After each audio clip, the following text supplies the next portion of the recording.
atâta. Bună ziua și bine v-am găsit, eu sunt Matei. Scuze că nu mi se poate filma fața, fiindcă am ceva intim. Așa că eu astăzi o să vă arăt cea mai nebunească idee. Să-l rugăm pe Andrei să ne prindă. Haideți cu mine! Bine, da! Andrei, vrei să te joci cu noi? Da, prinselea. Nu vreau momentan, este un... Dar vă arătăm meciul. Haide, filmează! Uite, Matei, nu ți se vede fața, da? Ți se vede doar bluza. Filmează doar înspre meci. O să vă arătăm acum un meci. Haide!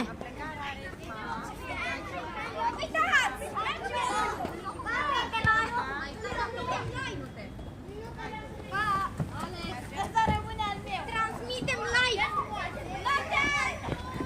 Nu filmăm fața. Capul tău e acoperit. Ok. Deci continuăm! Uitați pe viitorul nostru jucător, Andrei Constantinescu, care va da acum un șut incredibil! Să vedem! Noi jucăm 1-1 contra 1. Avem o scurtă pauză, dar vom reveni. Mare bagă! Haideți!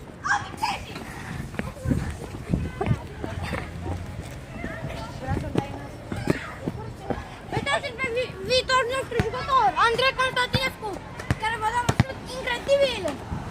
Să-l vedem! Hai, trage! Wow!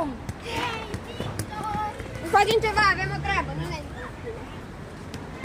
ne jucăm pe telefon, ne jucăm acasă, ne deci tu.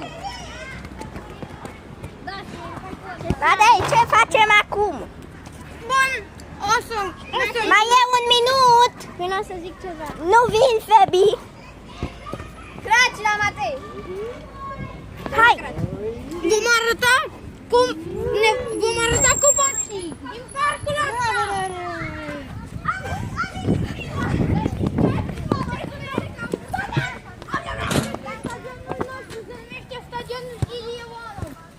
Nu, se numește Arena Dr. Constantin. Am construit anul trecut.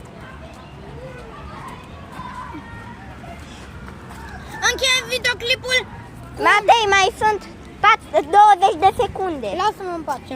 Deci, plecați în 20. Nu, încheiem videoclipul nostru. Nu uitați să vă abonați la canalul Vâdă de Victoriu și Matei Mem.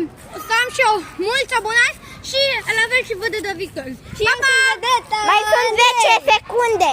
Deci, vă luăm la revedere și dacă vreți să ne găsiți, dați și dacă vreți puteți